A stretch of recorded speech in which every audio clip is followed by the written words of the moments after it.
So here's how to fix Adobe Premiere Pro Adobe Media Encoder error compiling movie, GPU render error, or unable to process frame. So first what you can do is go to File and then Project Settings, then General. And in here, if you have a slow GPU or not really good GPU, you can simply select Mercury Playback Engine Software only, and then press OK. And now simply you will need to save all your files or your project and then restart Adobe Premiere Pro. Now we will simply try to export by going to File and then Export and then Media.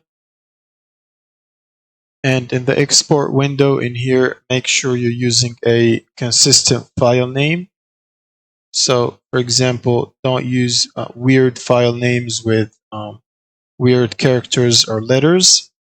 It's recommended to use a letters only name to avoid any potential issues.